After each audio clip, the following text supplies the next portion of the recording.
Bourse theory के हिसाब से angular momentum, what is angular momentum? हाँ, पहली बात तो एंगुलर मोमेंटम होता है mvr, m into v into r. और बोर्स का मानना है कि angular momentum mvr is equal to n into h upon 2 pi होता है, जो कि आपके ऑप्शन बी है। इसका 55 क्वेश्चन का आंसर जो है वो ऑप्शन बी है, NH अपॉन 2 पाई लिखा हुआ है। उसके बाद 56 वाला जो क्वेश्चन है वो रुदरफोर्ड के एक्सपेरिमेंट पे है कि Rutherford experiment which established the nuclear model of an atom used a beam of, कौन सी बीम ऑफ लाइट उसने अपने एक्सपेरिमेंट में यूज किया था? तो इसका जो आंसर है वो ऑप्शन डी है, helium nuclei which impinged on a metal foil and got scattered। Helium nuclei, मैंने बोला था कि रुदरफोर्ड ने अल्फा पार्टिकल को गोल्ड फॉइल पे इंसिडेंट करवाया था या स्ट्राइक करवाया था। अल्फा पार्टिकल क्या होता है? अल्फा पार्टिकल He2+ होता है, जिसका मास 2 और एटॉमिक नंबर 2 होता है। हीलियम न्यूक्लियाई बोलते हैं इसको, हीलियम का न्यूक्लियाई। तो ये है आपका ऑप्शन ऑप्शन डी है। 56 क्वेश्चन का आंसर ऑप्शन डी है। 57 वाला, for the given atom the energy of the electron is minimum in the orbit with n equal to. तो हमने पढ़ा था कि बोर्स के थ्योरी के हिसाब से जो आपका फर्स्ट ऑर्बिट होता है उसकी एनर्जी सबसे कम होती है, सेकेंड ऑर्बिट की उससे ज़्यादा, थर्ड ऑर्बिट की उससे भी ज़्यादा, और फोर्थ ऑर्बिट की उससे भी ज़्यादा। क्यों? क्योंकि हमने ई का रिलेशन देखा था कि ये इनवर्सली प्रोपोर्शनल टू -1/n है। इसका मतलब होता है कि अगर n का वैल्यू इंक्रीज होगा तो e भी इंक्रीज होगा। तो उधर पे पूछा था मिनिमम, तो मिनिमम जो एनर्जी होगी वो ऑब्वियसली कौन से ऑर्बिट की होगी? यस, तो मिनिमम एनर्जी आपको n इक्वल टू 1 की मिलेगी फर्स्ट ऑर्बिट की। फर्स्ट ऑर्बिट की एनर्जी सबसे कम होती है। इसकी एनर्जी हमने निकाला भी है, क्या है इसका एनर्जी का वैल्यू याद आ रहा है? -13.6 इलेक्ट्रॉन वोल्ट, सबसे लोएस्ट एनर्जी। तो उधर पे आंसर जो है ना 57 का वो है ऑप्शन ए। 57 का ऑप्शन ए है। 58 उधर पूछा है the magnitude of Bohr's radius, what is Bohr's radius? ये बोर्स रेडियस मैंने आपको बताया था। बोर्स रेडियस किसको बोलते हैं? हाँ, ये बोला जाता है radius of first orbit. First orbit के रेडियस को बोर्स रेडियस बोलते हैं। तो फिर रेडियस का फॉर्मूला क्या है फर्स्ट ऑर्बिट का? 0.529 इंटू n²/z, यही है n²/z। अब फर्स्ट ऑर्बिट है मतलब n का वैल्यू 1 है, और क्योंकि बोर का जो मॉडल है वो हाइड्रोजन एटम के लिए है, तो अगर n का वैल्यू 1 है तो z का वैल्यू भी 1 हुआ। तो इसका मतलब मेरा रेडियस हुआ 0.529, और ये जो यूनिट है इधर वो एंगस्ट्रॉम है। एंगस्ट्रॉम है, तो उधर पे ना ऑप्शन में एंगस्ट्रॉम में 0.529 नहीं लिखा हुआ है, तो उधर पे पिकोमीटर का भी एक यूनिट है। तो यही सेम को मैं 52.9 पिकोमीटर लिख सकता हूँ, विच इज ऑप्शन बी। 58 का आंसर ऑप्शन बी है।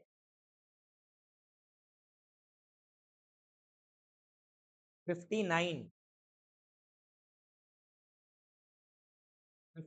जो है उसमें बोला है velocity of an electron in the first orbit of hydrogen atom as compared to the velocity of light is। Now what is velocity of, velocity का formula मैंने बताया था, तो याद है क्या? 2 पॉइंट, तुम्हारे बुक में नहीं है लेकिन मैंने बताया था, 2.18 into 10⁶ into z upon n metre पर सेकेंड। तो वो लोग बोल रहे हैं वेलोसिटी निकालो इलेक्ट्रॉन की in the first orbit of hydrogen atom. What is in the first orbit? n का वैल्यू 1, हाइड्रोजन एटम मतलब z का वैल्यू भी 1. तो उस हिसाब से जो इलेक्ट्रॉन की वेलोसिटी हुई, ई लिख रहा हूं मैं, वेलोसिटी ऑफ इलेक्ट्रॉन कितनी आएगी? 2.18 इंटू 10⁶ मीटर पर सेकेंड आएगी. तो उन्होंने बोला इसको कंपेयर करो वेलोसिटी ऑफ लाइट से. अब वेलोसिटी ऑफ लाइट जो होती है वो c लिख रहा हूं मैं, c, हाँ, 3 इंटू 10⁸ मीटर पर सेकेंड. अब उधर अपने को बताना है कि इसकी लाइट इसके कंपैरिजन में कितनी टाइम्स है. तो उधर ऑप्शन ऐसा लिखा हुआ है. ऑप्शन ए लिखा है 1/10, ऑप्शन बी लिखा है 1/100, ऑप्शन सी लिखा है 1/1000 और ऑप्शन डी लिखा है 1/137. क्या आंसर आएगा? कैसे कंपेयर करेंगे इसको? डिवाइड करके क्या क्या देखेंगे? हाँ बराबर है, रेशियो ही देखना पड़ेगा. कैसे करेंगे? किया है क्या किसी ने? तुमने से किया है, इसको सॉल्व किया था? हाँ, कैसे आएगा? उन्होंने पूछा है velocity of electron as compare to velocity of light कितनी होगी. बराबर, क्योंकि अपने को ऐसा बताना है कि velocity of electron is how much times of velocity of light. ऐसा. तो इसका मतलब सिंपल है कि मुझे करना क्या है, यहाँ पे इनका रेशियो लेना है. वेलोसिटी ऑफ लाइट का कितना टाइम्स है? तो 1/10 टाइम्स है, 1/100 टाइम्स है, 1/1000 है. अभी लॉजिक एक समझ में आ गया कि इलेक्ट्रॉन की जो वेलोसिटी का वैल्यू है वो कम है ना. 10⁶ है इसके पावर में, इसके पावर में 10⁸ है. तो कितना टाइम कम हुआ? वो ज्यादा तो नहीं होगा, कम ही होगा. तो कैसे करेंगे उसको? बोलो. मैं तो बिना सॉल्व किए भी आंसर बता ही सकता हूँ. रेशियो लेना पड़ेगा.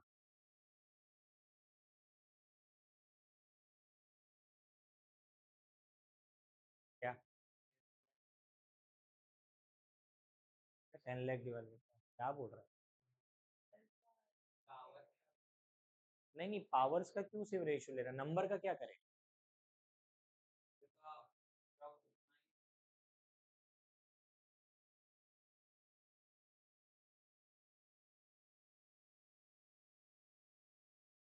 फ्रैक्शन में वैल्यू चाहिए, फ्रैक्शन में.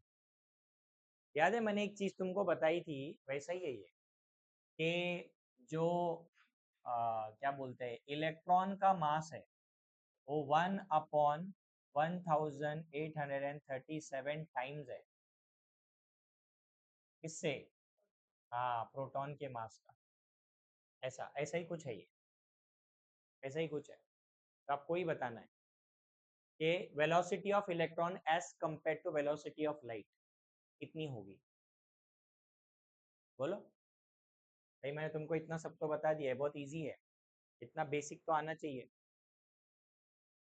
जल्दी करके बताओ, देखो दिमाग लगाओ, क्या आंसर आएगा. ऑप्शन से ही आंसर निकलेगा, सच बोलता हूँ. ऑप्शन से ही आंसर निकलेगा. Option will give you answer. कैसे?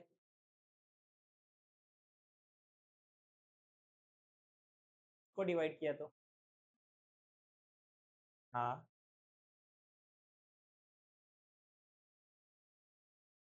ओके. हम्म. हाँ, सही लॉजिक लगाया. हाँ, और कुछ?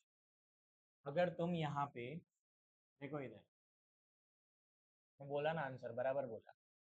Velocity of electron upon velocity of light लेते हो तो it is 2.18 into 10⁶ upon 3 into 10⁸. ये इसको अगर तुम कट करोगे ना नीचे, ये तुम्हारे को है ना, इधर ध्यान दो, ये तो इधर से कितना जाएगा? इधर से 10⁶ जाएगा. जाएगा कि नहीं?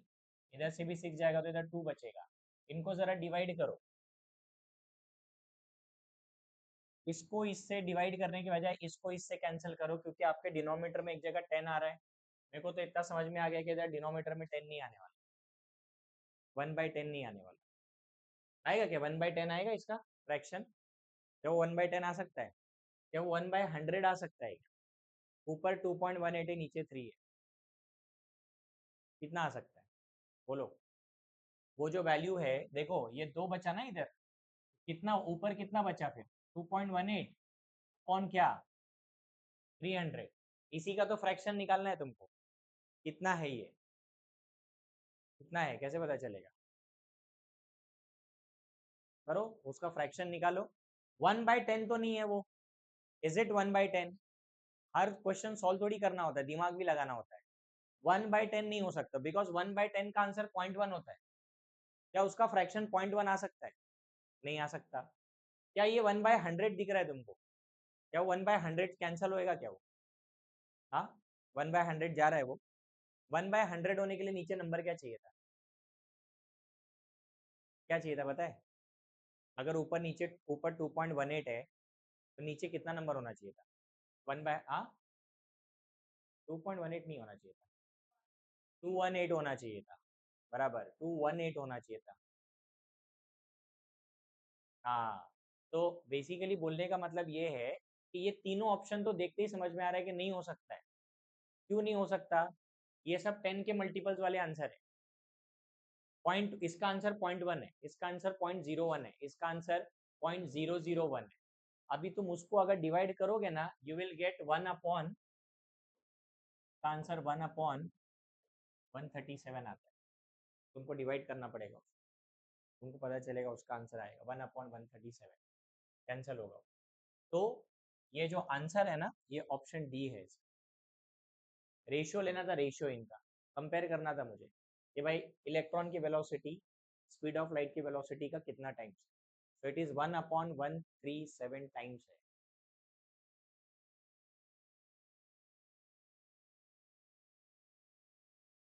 देखो यही सब चीजें होती है, जब अपन क्वेश्चन सॉल्व करते हैं ना, तब ये सब दिमाग में जाता है, जब नहीं करेंगे तो खुद दिमाग में नहीं जाएगा।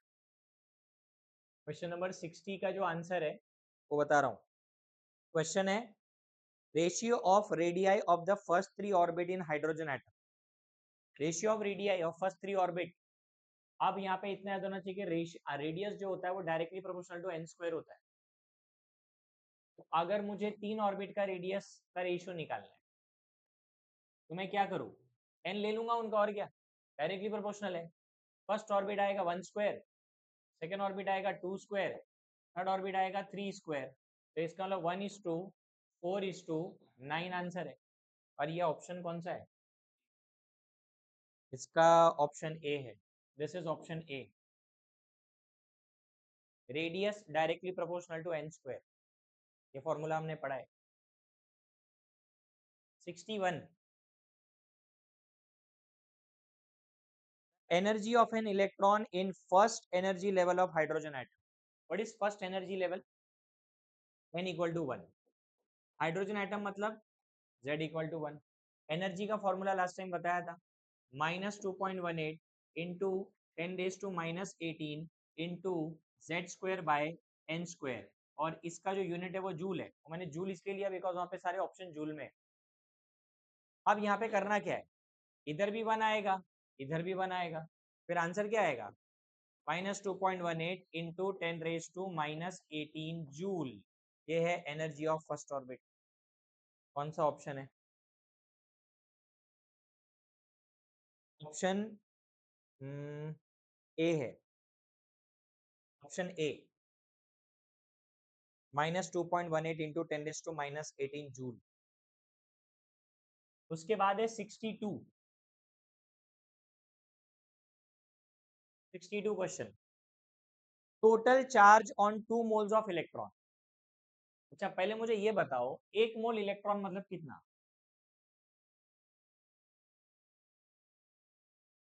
1 मोल इलेक्ट्रॉन बोला मैं। हाँ बोलना।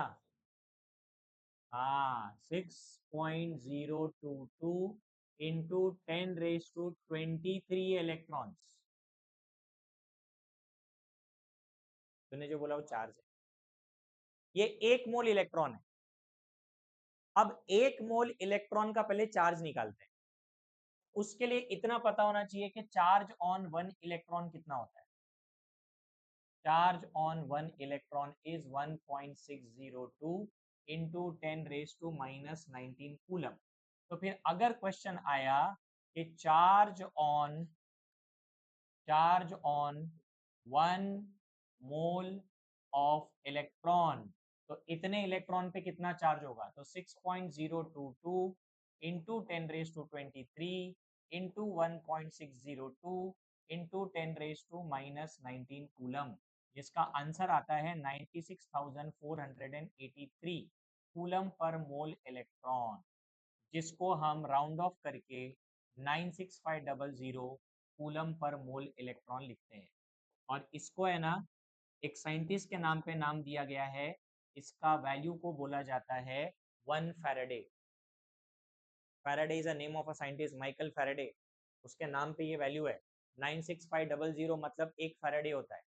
96,500 coulomb, coulomb is a unit of charge. अब क्वेश्चन जो था वो 2 मोल इलेक्ट्रॉन पे कितना चार्ज होगा, तो मैंने तो 1 मोल का निकाला, तो 2 मोल का चार्ज कितना होगा फिर, हाँ 2 मोल इलेक्ट्रॉन के लिए 2 से मल्टीप्लाई कर दो इसको, 96500 कूलम, तो आंसर आएगा आपका 1,93,000 कूलम आएगा। है क्या ऑप्शन, कौन सा ऑप्शन है ये, ऑप्शन बी है, ऑप्शन बी। अभी याद रखना, ये आगे जाके यूज होने वाला है। 1 फैराडे, इसको बोलेंगे 2 फैराडे, अरे 2 फैराडे बोलेंगे, 1 फैराडे 96,500 होता है, ये 2 फैराडे होता है। तो एक इलेक्ट्रॉन पे इतना चार्ज होता है, बट मेरे पास 1 मोल इलेक्ट्रॉन है, मतलब मेरे पास इतने इलेक्ट्रॉन है, तो टोटल चार्ज कितना हुआ, टोटल चार्ज कितना हुआ 96,483। तो हम लोग उसको राउंड ऑफ करके 96,500 लिखते हैं, क्योंकि वो हमारे कैलकुलेशन में इजी बैठता है, इसके लिए हम लोग 96500 लेते हैं। अगर यहाँ पे बोला होता 3 मोल इलेक्ट्रॉन, तो मैं 3 से मल्टीप्लाई करता, 4 मोल इलेक्ट्रॉन मैं 4 से मल्टीप्लाई करता, तो 96,500 को हम सॉरी 96,500 को हम 1 फैराडे बोलते हैं, उसका डबल कर दिया तो 2 फैराडे, ट्रिपल कर दिया तो 3 Faraday. Faraday is a unit of charge, ठीक है, कूलम लिखा है ना यहाँ पे, वही होता है वो।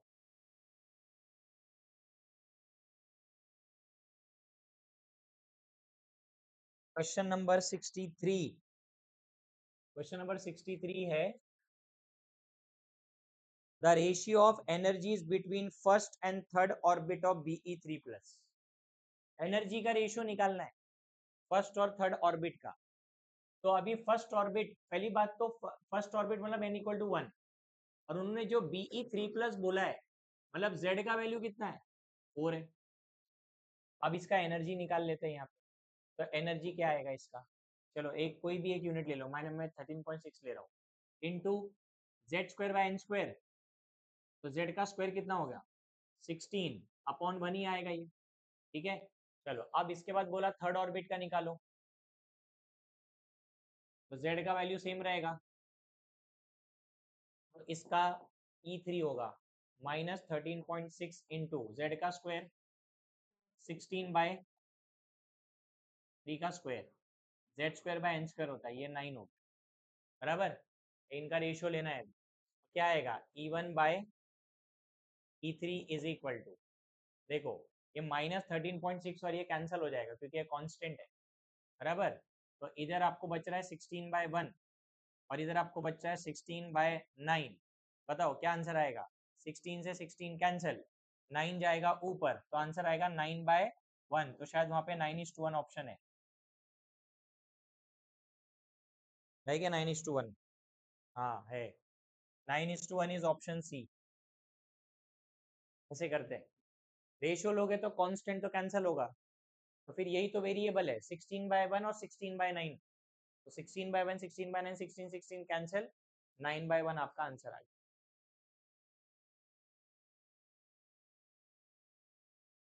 एक मिनट में सॉल्व होना चाहिए question. 64 the radius of third orbit of Li2+। Third orbit मतलब n=3, Li2+ का मतलब है z का वैल्यू V3, तो रेडियस निकालना है, radius of third orbit, so it is, कोई भी एक कौन से यूनिट में दिया ऑप्शन, ऑप्शन दिया है एंगस्ट्रॉम में, एंगस्ट्रॉम में दिया है, मतलब मुझे 0.529 लेना पड़ेगा एन स्क्वायर मतलब 3 का स्क्वायर, 3 का स्क्वायर 9 और जेड आपका 3 रहेगा। क्या आंसर आएगा?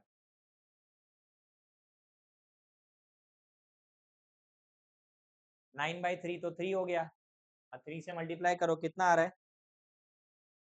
1.587। ऐसा कोई ऑप्शन है उधर? यही आंसर है। 3 1 जा 3 3 जा 3 से इसको मल्टीप्लाई करना है, तो ये है ऑप्शन ए। ऑप्शन ए है ये 65।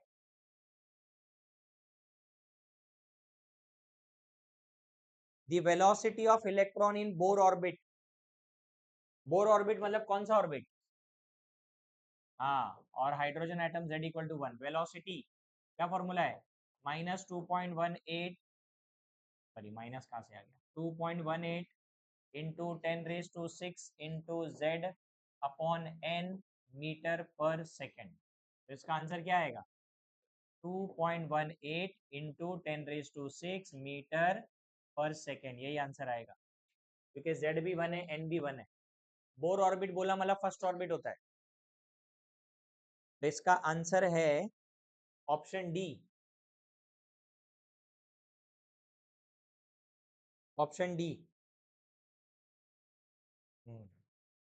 अब देखो 66 क्वेश्चन, 66 क्वेश्चन ऐसा था जो मैंने पढ़ाया ही नहीं था। हाँ, छोड़ दिया ना, वेरी गुड, अच्छा किया, क्योंकि उसका आंसर अभी मैं बताऊं। वैसे वो सीईटी के लेवल का क्वेश्चन है ही नहीं, वो जेई मेंस का क्वेश्चन है, वो जेई मेंस में आता है। बिकॉज आयोनाइजेशन एनर्जी ऐसा कोई टॉपिक हमने अब तक डिस्कस ही नहीं किया है, तुम्हारे टेक्स्ट बुक में भी नहीं है, ये जेई मेंस का टॉपिक है। पहले बताता हूँ मैं व्हाट इज आयोनाइजेशन एनर्जी। देखो आप सुनो, ये जो वर्ड है ना आयोनाइजेशन एनर्जी,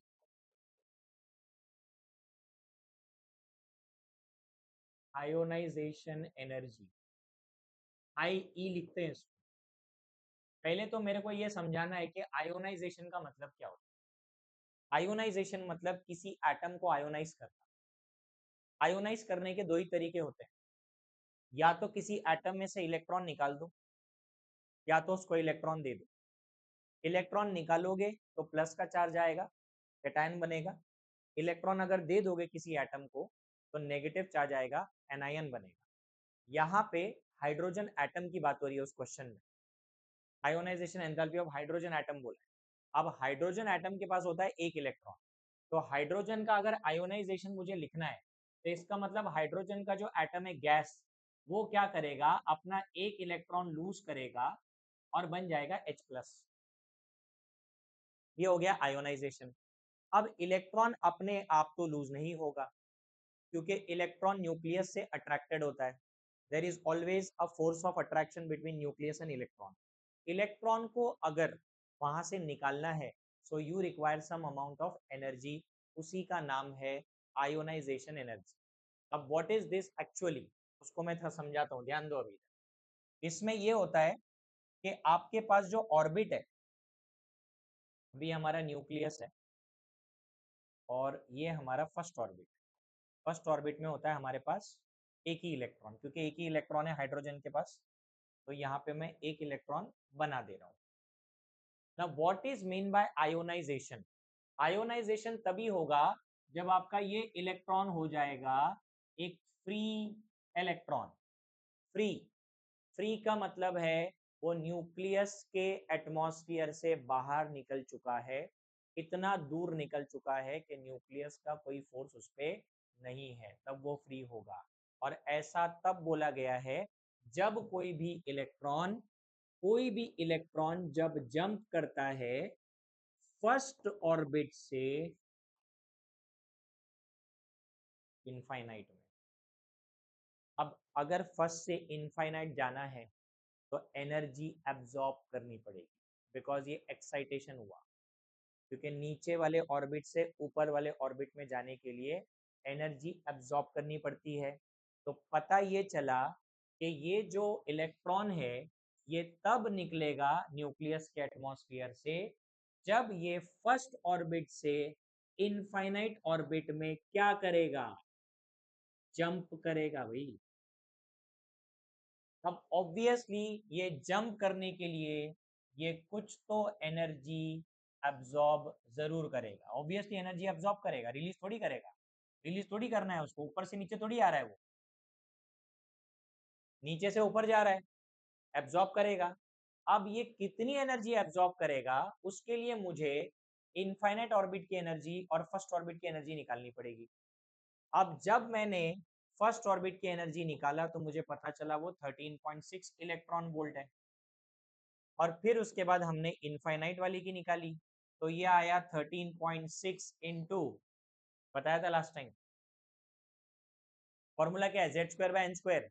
अब जेड आपका 1 है और नीचे क्या आएगा, इनफाइनाइट आएगा, स्क्वायर आएगा, 1 अपॉन इन्फिनिटी 0 होता है, तो ये पूरा नंबर क्या हो गया, 0। इसका मतलब ई इन्फिनिटी कितना आया, 0 आया, तो दोनों के बीच का डिफरेंस निकालना पड़ेगा।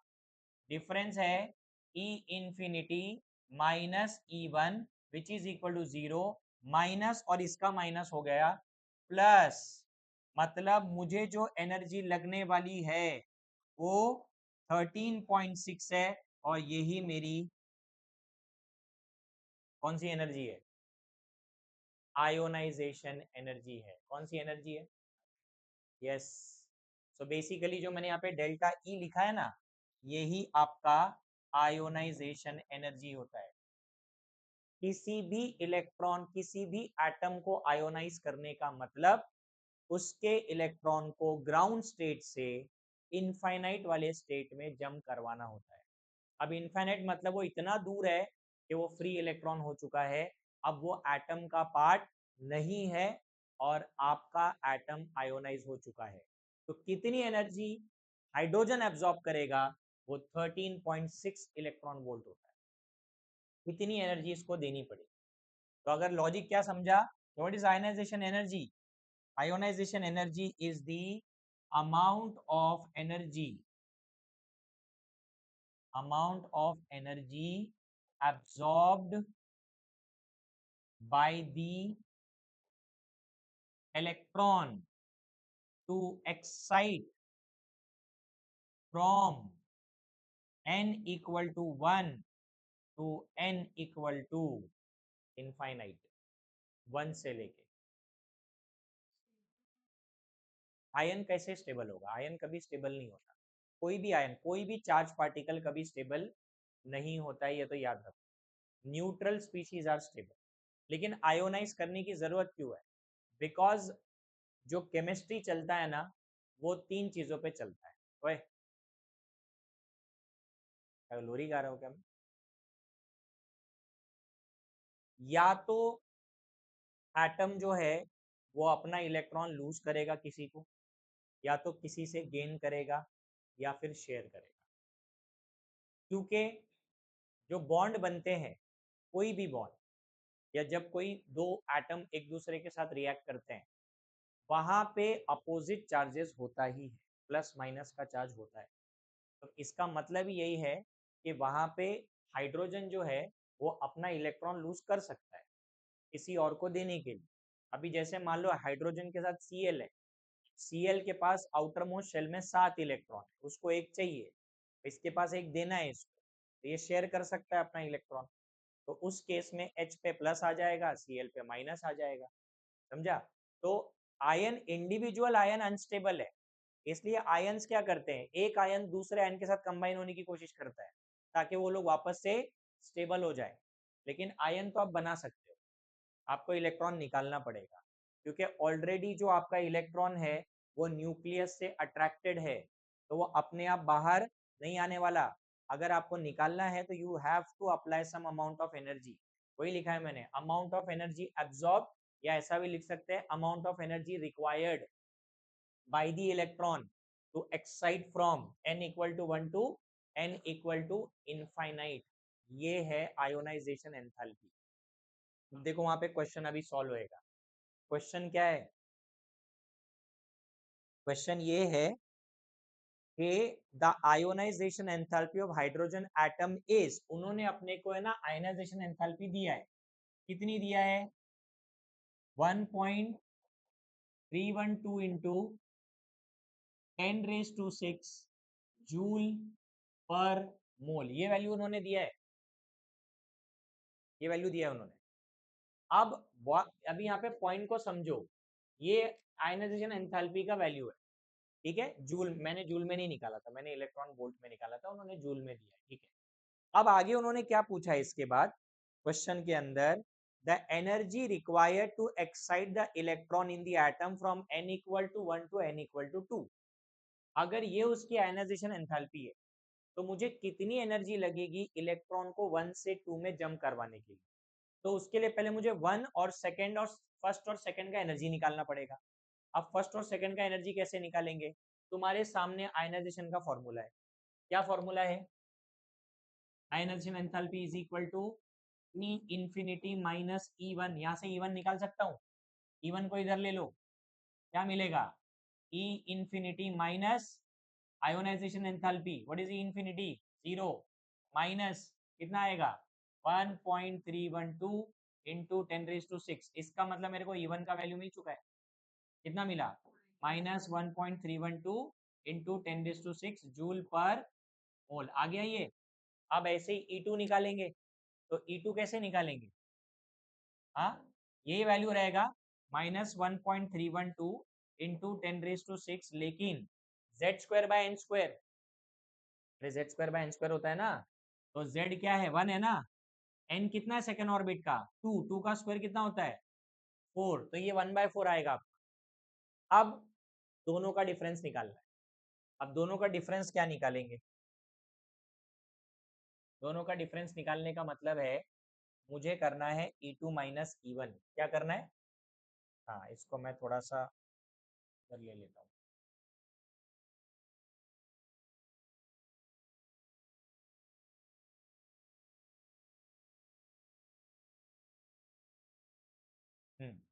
अब मुझे करना पड़ेगा डेल्टा ई। डेल्टा ई मतलब E2 minus E1। What is E2 का वैल्यू? -1.312 इंटू 10⁶ अपॉन 4, बराबर। और ये माइनस और माइनस क्या हो जाएगा? प्लस हो जाएगा ना। कितना बचेगा इधर? इंटू 10⁶। एलसीएम लेना पड़ेगा, एडिशन सब्ट्रैक्शन है, एलसीएम लेना पड़ेगा। इसको 4 से मल्टीप्लाई कर दो, कितना आएगा? 4 2 ज़ा 8, 4 1 ज़ा 4, 4 3 ज़ा 12, 5.248 आएगा क्या? हाँ, यही आएगा, 5.248 ही आएगा, 5.248। ठीक है, डिवाइड बाय 4, 10⁶, 10⁶। कॉमन निकाल लो भाई, 10⁶ बाहर निकाल लो। इनको सब्ट्रैक्शन करके डिवाइड करो 4 से, कितना आंसर आ रहा है बताओ? वही तुम्हारा आंसर है। कितना आ रहा है? 5.248 में से 1.312 सब्ट्रैक्ट करो।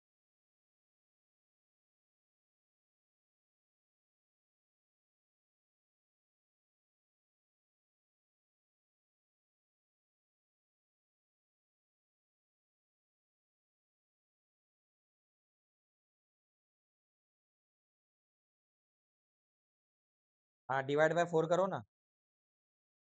3.936 बराबर है, डिवाइड बाय 4 करो। 3.936 डिवाइड बाय 4 कितना आता है? 0 पॉइंट समथिंग कुछ आएगा, 0 पॉइंट, 2 डिजिट निकालो, 2 डिजिट कम से कम।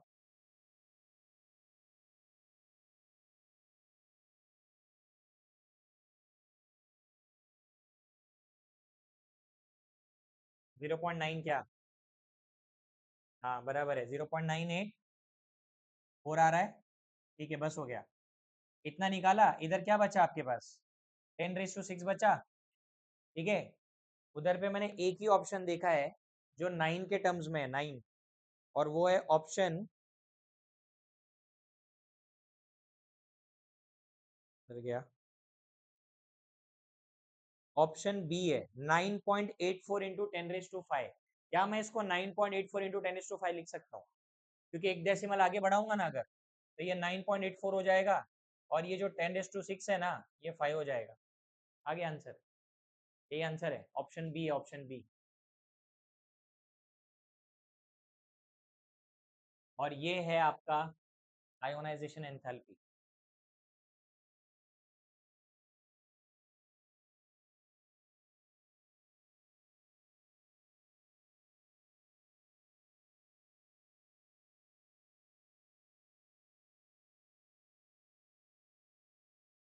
66 का आंसर, 66 क्वेश्चन था ये, क्वेश्चन नंबर 66, और उसका आंसर है ऑप्शन बी।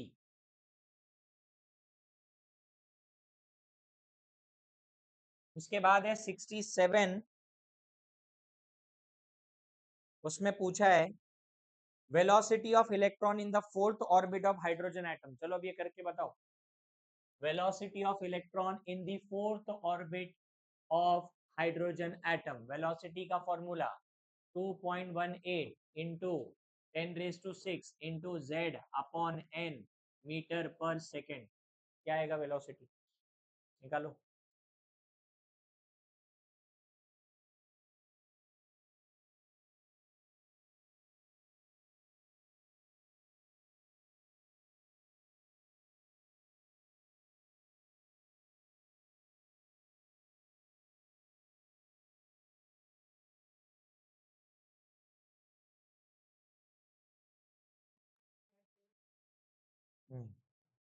बराबर है, कितना आ रहा है?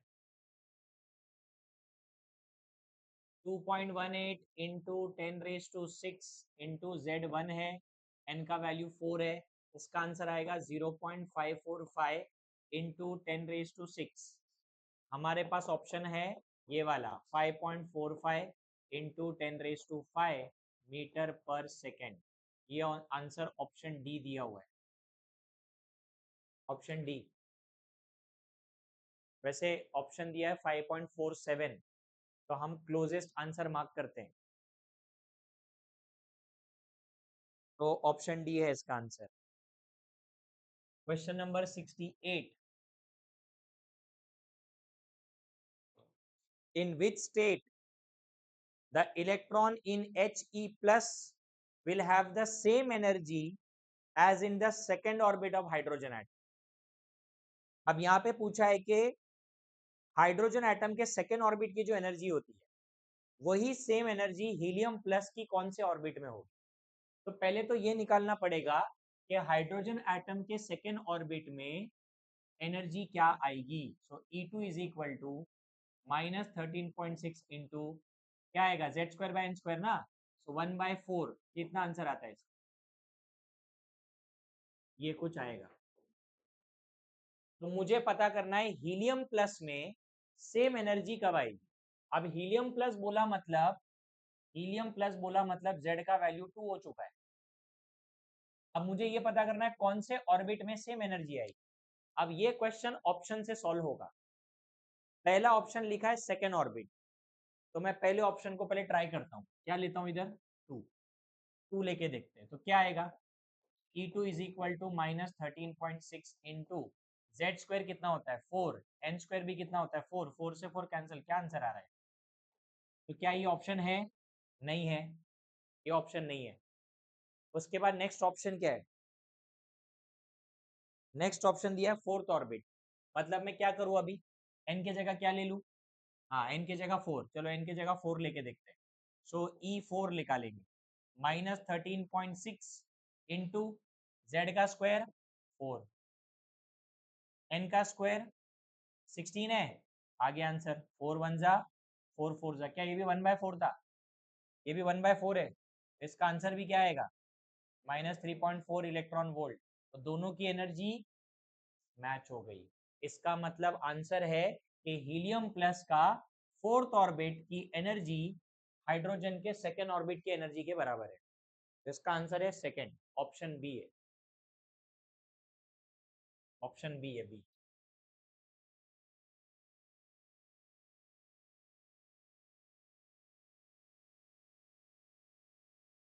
ऐसा सोल्यूशन निकालना है।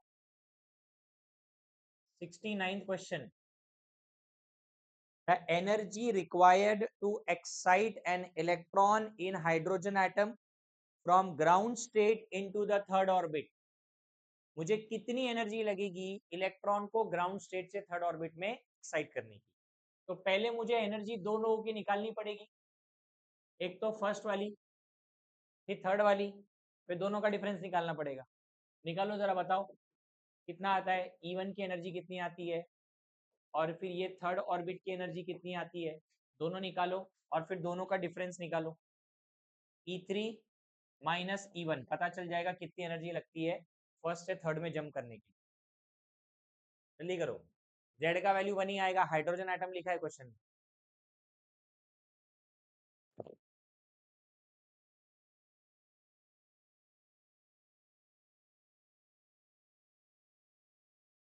एनर्जी का फॉर्मूला लगाना है, फर्स्ट और थर्ड ऑर्बिट की एनर्जी, उसके बाद उनका डिफरेंस।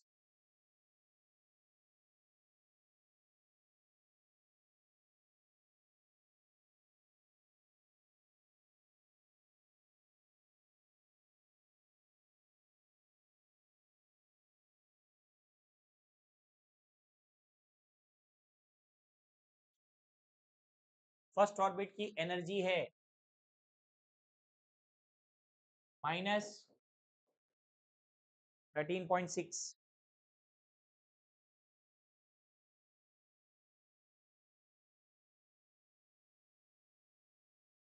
थर्ड ऑर्बिट की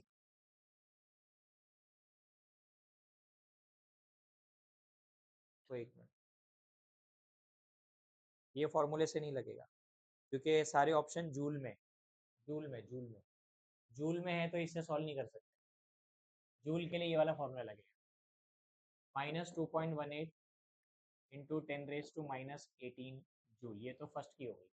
अब ऐसे ही थर्ड का निकालो, जूल लगाना पड़ेगा क्योंकि ऑप्शन सारे जूल में, इलेक्ट्रॉन वोल्ट में नहीं है। So it is -2.18 into 10⁻⁻18 into Z का स्क्वायर दैट इज 1 और एन का स्क्वायर इज 9। कितना होएगा ये? 0.9 को 2.18 से 2.18 को कैंसिल करो 9 से, 9 2 जा 18, 28, 9 4 जा 36, 20, अगेन 9 2 जा 18, ऐसा कुछ आएगा, इंटू 10⁻⁻18 जूल। अब इन दोनों का डिफरेंस चाहिए, ये माइनस में, इधर ये जो आंसर आया है ये माइनस में आया। What is E3? -0.242, इधर प्लस हो जाएगा, इसका माइनस, फॉर्मूले का माइनस, तो ये हो जाएगा 2.18 और दोनों का पावर कॉमन निकालो बाहर। 2.18 में से 0.242 को माइनस करो,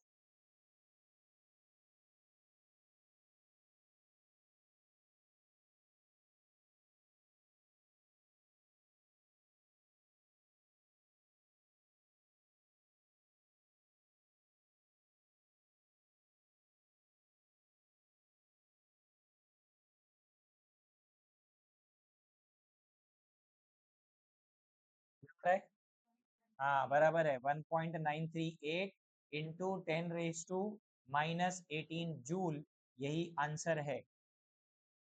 और इसका ऑप्शन है बी ऑप्शन, ऑप्शन बी है ये। 1.938 को राउंड ऑफ करके 1.94 लिखा है।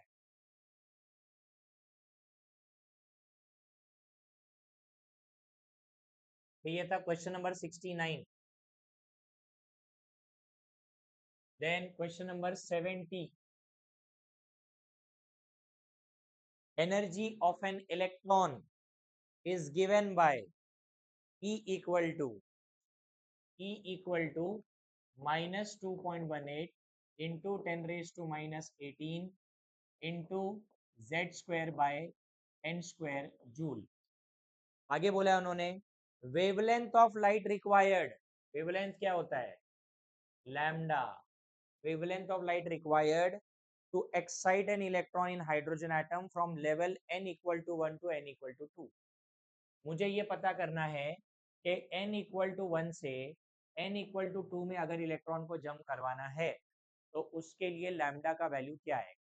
इट इज़ वेरी सिंपल, मेरे पास एक फॉर्मूला है जो मैंने आपको बोर्स के मॉडल में पढ़ाया था, delta E is equal to h c by lambda. Delta E क्यों यूज किया? बिकॉज मेरे पास दो डिफरेंट ऑर्बिट्स हैं, उनके एनर्जी का डिफरेंस लगेगा, मुझे निकालना है लैम्डा, तो मेरा फॉर्मूला बनेगा h c by delta E. अब h का वैल्यू कांस्टेंट है 6.626 इंटू 10⁻⁻34 जूल सेकेंड और c का वैल्यू भी कांस्टेंट है 3 इंटू 10⁸ मीटर पर सेकेंड। तो मुझे यहाँ पे नीचे क्या चाहिए, मुझे चाहिए E2 minus E1, E2 minus E1, लेकिन आंसर जूल में चाहिए क्योंकि ऑप्शन ना फॉर्मूला ऑलरेडी गिवन है क्वेश्चन के अंदर। तो E2 और E1 का वैल्यू निकाल के माइनस करो और इसको सॉल्व करो, बताओ कितना आंसर आता है वेवलेंथ का। E2 और E1 निकालो, E2 और E1, E2 मतलब n इक्वल टू 2 के लिए और E1 आपको निकालना है n इक्वल टू 1 के लिए। Z आपका 1 ही रहेगा, n आपका चेंज होगा।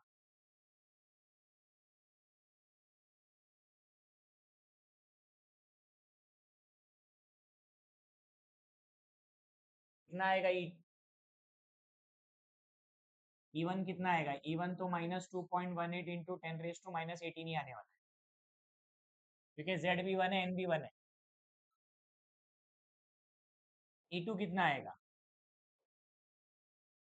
हाँ बराबर, इंटू Z² क्या होता है 1 ही होता है, बट सेकेंड ऑर्बिट का n कितना है 2, 2 का स्क्वायर कितना होता है 4, 4 से डिवाइड करेंगे तो कितना आएगा, -0.545 इंटू 10⁻⁻18। बस कर दो सब्ट्रैक्शन नीचे, E2 माइनस E1, E2 कितना है -0.545, माइनस माइनस ये प्लस हो जाएगा 2.18 इंटू 10⁻⁻18 जूल।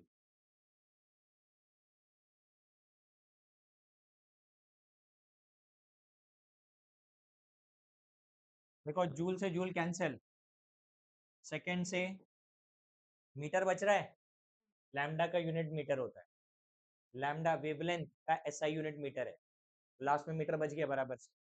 हाँ इसका आंसर कितना आ रहा है डिनोमिनेटर में, हाँ तो ये 626 है ना, इसको लिख दो 6.63 इंटू 3 कर दो, ठीक है। और इधर पावर पे जरा ध्यान दो, पावर पे ध्यान दो, इधर ये -18 पूरा जाएगा, इधर से भी -18 जाएगा, कितना बचेगा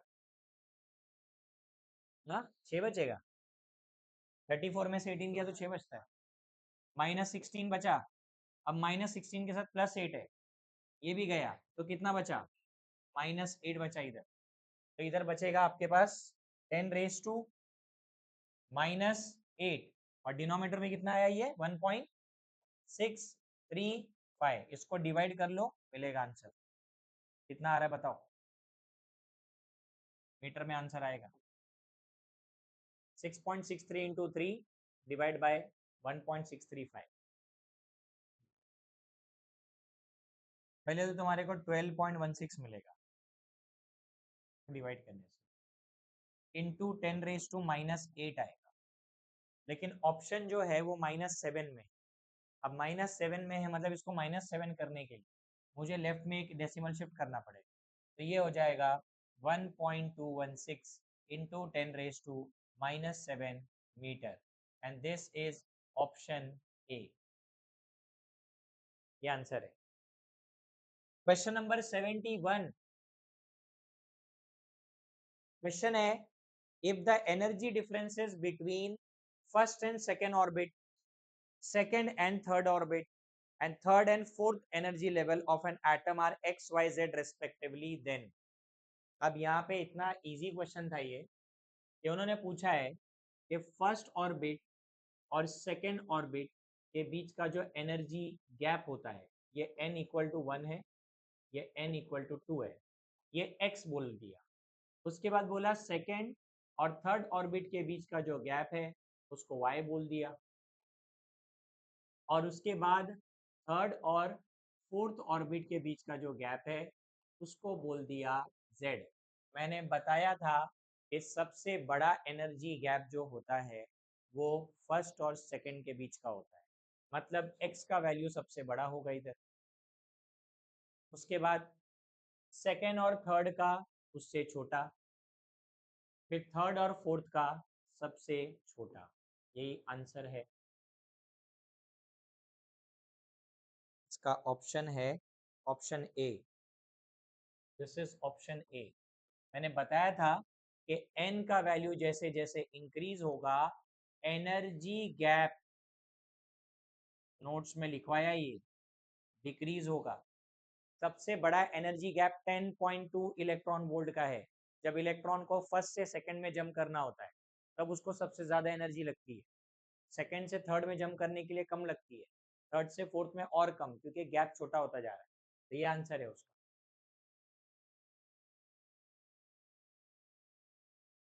Then next question, question number 72.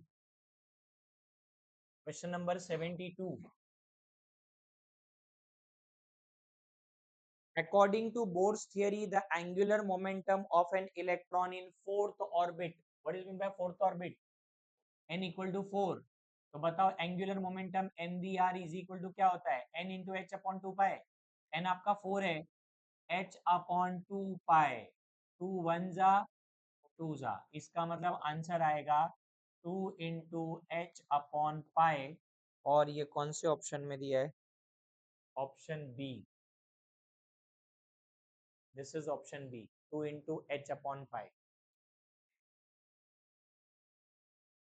Next question,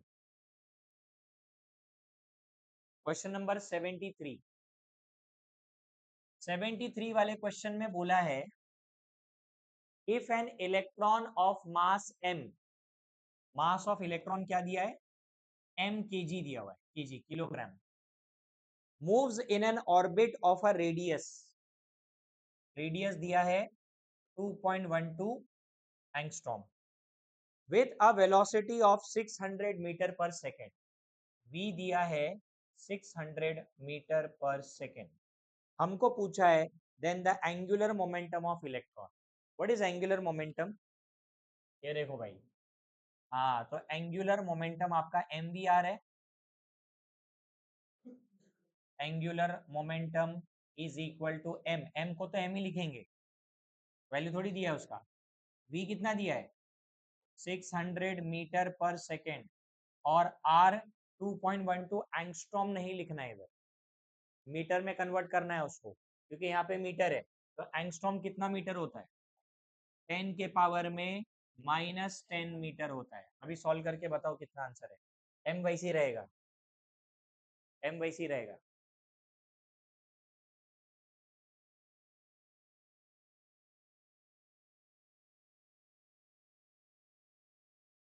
अरे यहाँ से 2 जीरो हटा दो, 212 हो जाएगा। 212 को 6 से मल्टीप्लाई करो। हाँ, तो 1272 आंसर आ रहा है, इंटू 10⁻⁻10। ठीक है, इंटू 10⁻⁻10 आएगा, लेकिन ऑप्शन जो है ना वो -10 में नहीं है, ऑप्शन जो है वो -7 में है। अब -7 का मतलब क्या हुआ? -7 का मतलब 3 डेसिमल पीछे, तो इसका आंसर हो जाएगा 1.272 into 10⁻⁻7 into m, that is option A. ये आंसर दिया है।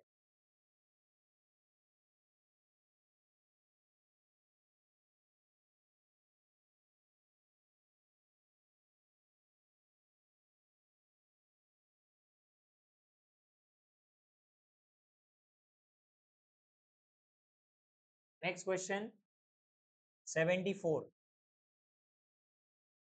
74 में बोला है the speed of electron in the second orbit of He plus. Second orbit मतलब क्या? n इक्वल टू 2, और He प्लस मतलब z कितना? Z2। स्पीड ऑफ इलेक्ट्रॉन मतलब क्या? वेलोसिटी। निकालो जरा, क्या आंसर है बताओ, जल्दी निकालो वेलोसिटी इसकी। वेलोसिटी का फॉर्मूला अब तक बहुत बार यूज कर चुका हूँ।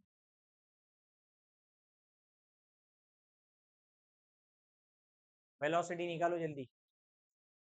2.18 इंटू -6 नहीं है, वो तो एनर्जी में है, माइनस एनर्जी में आता है, इधर नहीं आता। वेलोसिटी कभी नेगेटिव नहीं हुई।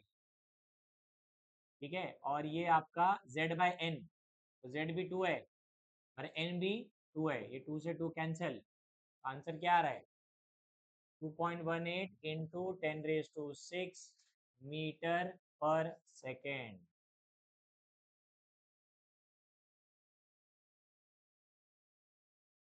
कौन सा ऑप्शन है ये? ऑप्शन बी, ऑप्शन बी है।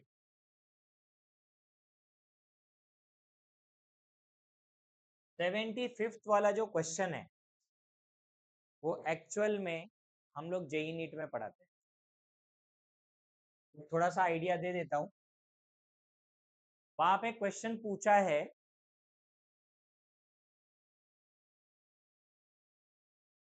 In Bohr's orbit for an electron the ratio of potential energy to kinetic energy.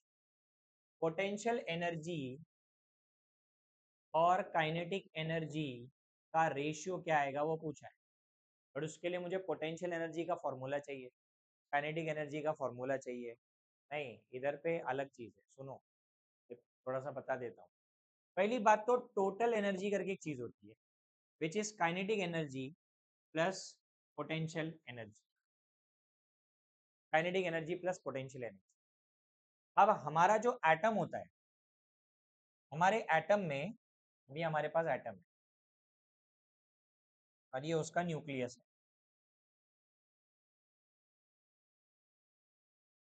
JEE NEET वालों को आएगा, ये एनसीईआरटी में दिया है। ये न्यूक्लियस है और ये हमारा इलेक्ट्रॉन। न्यूक्लियस और इलेक्ट्रॉन के बीच में हमेशा एक फोर्स होता है और वो जो फोर्स है वो एक इलेक्ट्रोस्टैटिक फोर्स है। कौन सा फोर्स है ये? हाँ, ये इलेक्ट्रोस्टैटिक फोर्स है। Electrostatic force of attraction. But इसके साथ साथ फोर्स ऑफ रिपल्शन भी होता है, क्योंकि दो सेम चार्जेस होंगे तो रिपल्शन होएगा, दो अपोजिट चार्जेस है इसलिए अट्रैक्शन हो रहा है। अब हमने स्कूल में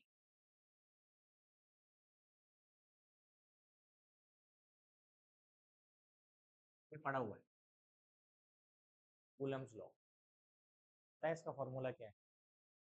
नहीं पता।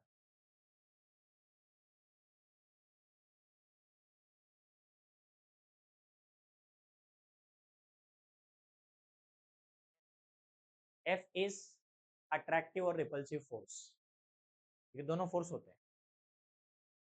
के इज अ कांस्टेंट, के कांस्टेंट है। के का वैल्यू होता है 1/4πε0।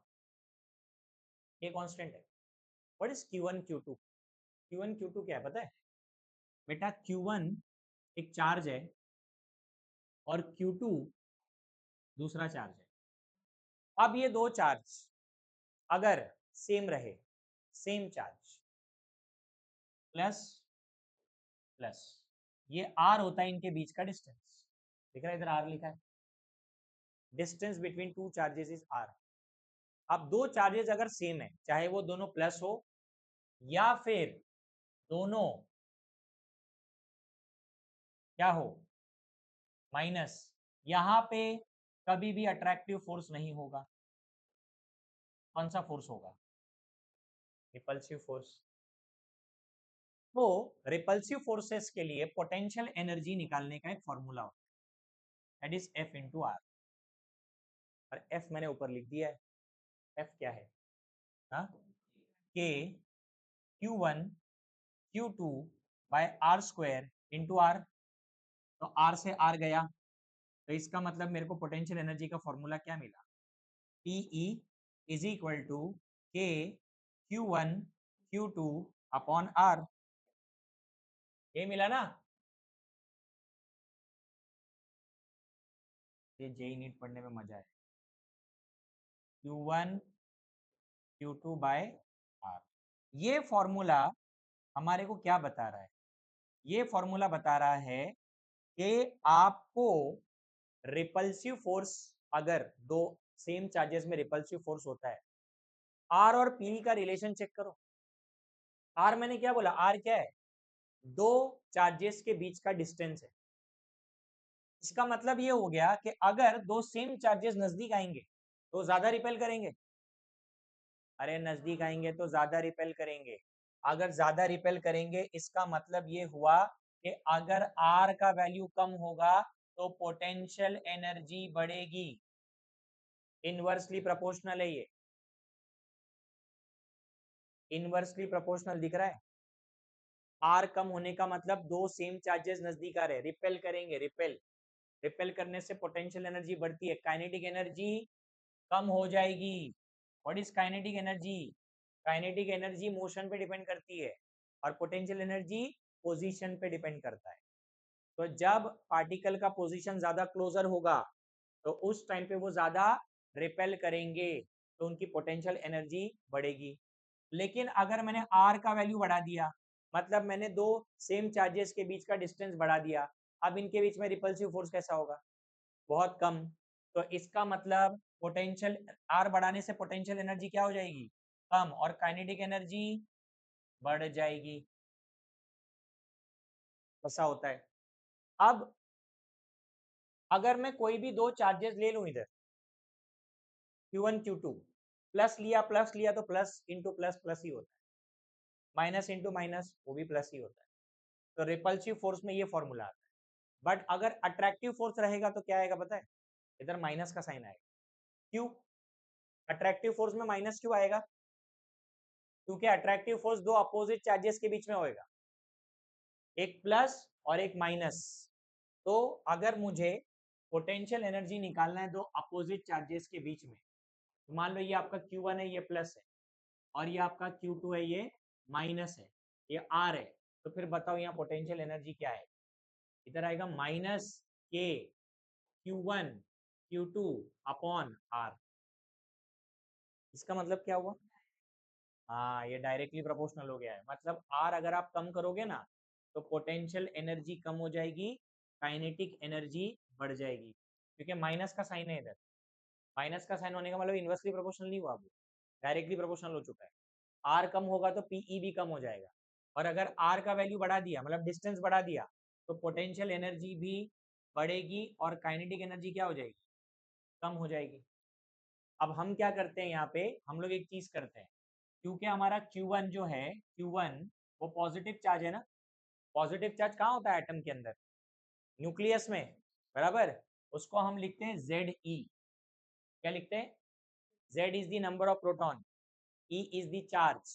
जितने प्रोटॉन होंगे उतना चार्ज होगा, Z इंटू ई। और दूसरा जो नेगेटिव चार्ज है वो कौन है? इलेक्ट्रॉन। उसको E लिखेंगे।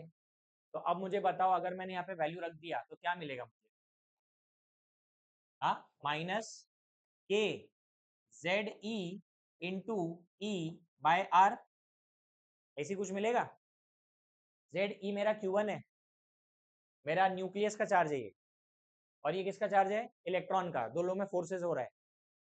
क्या आएगा इसका आंसर? माइनस के ZE² बाय आर। ये किसका फॉर्मूला आ गया? देखो, ऐसा हम लोग पोटेंशियल एनर्जी का फॉर्मूला निकालते हैं। काइनेटिक एनर्जी का फॉर्मूला, काइनेटिक एनर्जी का फॉर्मूला बचपन से पढ़ते आ रहे हैं, हाफ mv²। अभी मैं इसके आगे ज्यादा प्रूफ नहीं कर पाऊंगा क्योंकि तुमको समझेगा नहीं। मैं इतना बता देता हूँ कि mv² is also equal to kZe² by r होता है। वो इसके लिए अलग से प्रूफ है, प्रूफ होता है mv² kZe² बाय आर है। तो इसका मतलब काइनेटिक एनर्जी भी क्या होगी? 1/2 इंटू kZe² बाय आर। अब मैं दोनों का रेशियो ले सकता हूँ। रेशियो किसका लेना था मुझे? हाँ, पी अपॉन के ई ना। हाँ, तो बताओ भाई, पी का फॉर्मूला क्या निकाला मैंने? माइनस के ZE² अपॉन आर, और इसका निकाला 1/2 इंटू kZe² बाय आर। ये कैंसिल, ऊपर -1 बचा, 1/2 का 2 ऊपर जाएगा। तो तुम्हारे बुक में आंसर ये दिया हुआ है, -2 आंसर है। Potential energy by kinetic energy का रेशियो -2 ऑप्शन है। ऑप्शन जो है ना वो है, कौन सा ऑप्शन है? ऑप्शन डी है, डी।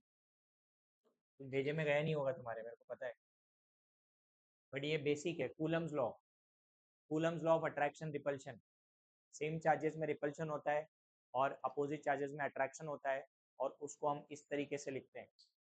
और अगर टोटल एनर्जी निकालनी होगी ना, टोटल एनर्जी भी निकाल पाऊंगा। क्योंकि टोटल एनर्जी क्या होता है, किसका सम होता है, काइनेटिक प्लस पोटेंशियल। तो काइनेटिक एनर्जी का फॉर्मूला क्या आया, 1/2 K Z e square by r, और पोटेंशियल एनर्जी नेगेटिव है तो प्लस माइनस माइनस हो जाएगा, K Z e square by r. इसको कॉमन निकाल सकते हैं हम बाहर। कॉमन निकालने के बाद क्या बचेगा,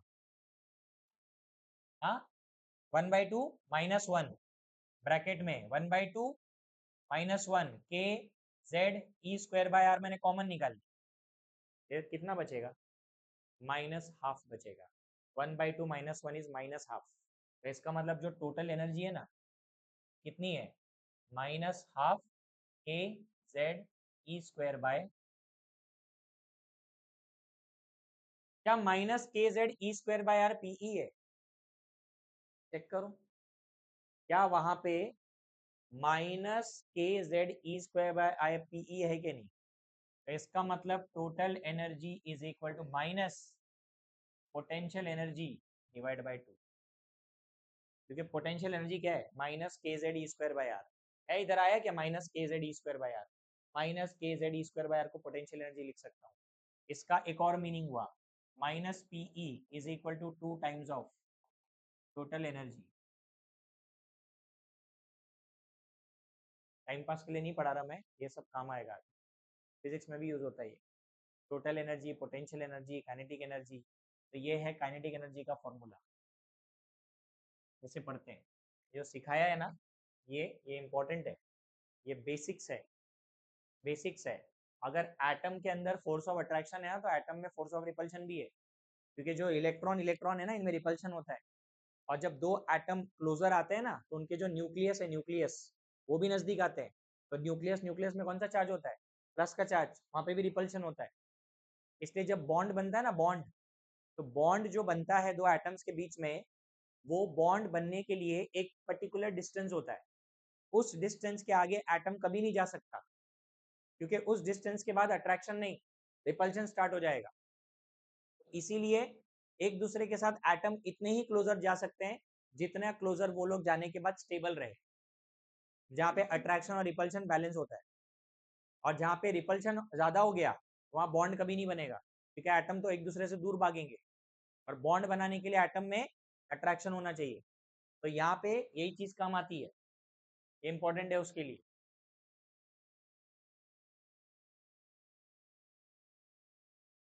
कहाँ से डाल दिया क्वेश्चन पता नहीं। ओके 76 वाला तो मैंने पढ़ाया ही नहीं है, 77 वाला भी नहीं पढ़ाया, क्योंकि ऑर्बिटल एनर्जी, ऑर्बिटल अभी मैंने पढ़ाया नहीं, वो अभी आएगा अगले लेक्चर में। और ये जो बोर्स एटम का एंगुलर मोमेंटम ऑफ इलेक्ट्रॉन है वो हमने नहीं पढ़ा है, हमने एंगुलर मोमेंटम ऑफ ऑर्बिट पढ़ा है। ऑर्बिट का एंगुलर मोमेंटम, उधर लिखा है एंगुलर मोमेंटम ऑफ इलेक्ट्रॉन, वो बाकी है हमारा। 78 वाला बताता हूँ अभी इसके बाद, 78 उसका आंसर क्या आएगा, the radius of fourth orbit in B4+, निकालो जरा, fourth orbit of B4, what is B4+, Z कितना रहेगा इसका, Z5 रहेगा। बताओ जरा इसका रेडियस कितना आएगा फिर फोर्थ ऑर्बिट का, जल्दी निकालो। यूनिट जो है ना, यूनिट बता देता हूँ, यूनिट कौन सा है, दोनों यूनिट दिया है, पिकोमीटर एंगस्ट्रॉम दोनों दिया है। तो कोई भी एक से, हाँ हाँ लेके कर लो, कोई भी एक यूनिट से सॉल्व करो, फिर मैच कर लेना कि वो मैच हो रहा है कि नहीं हो रहा है। कोई भी एक यूनिट, या तो पिकोमीटर से सॉल्व करो या तो एंगस्ट्रॉम से, बाद में कन्वर्ट कर सकते हो।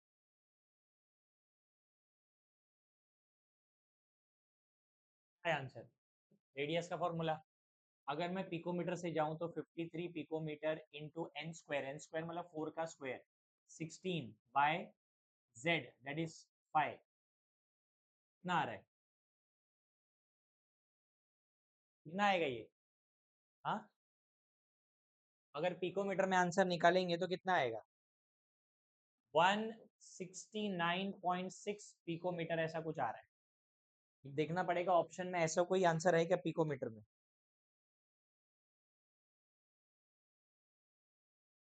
हाँ है आंसर, ऑप्शन बी है, ऑप्शन बी, ऑप्शन बी यही आंसर है, सेम, मतलब सेम नहीं है, उधर 169.3 लिखा है, हमको 6 आ रहा है क्योंकि हमने 53 पिकोमीटर लिया है। अगर 52.9 लेते हो तो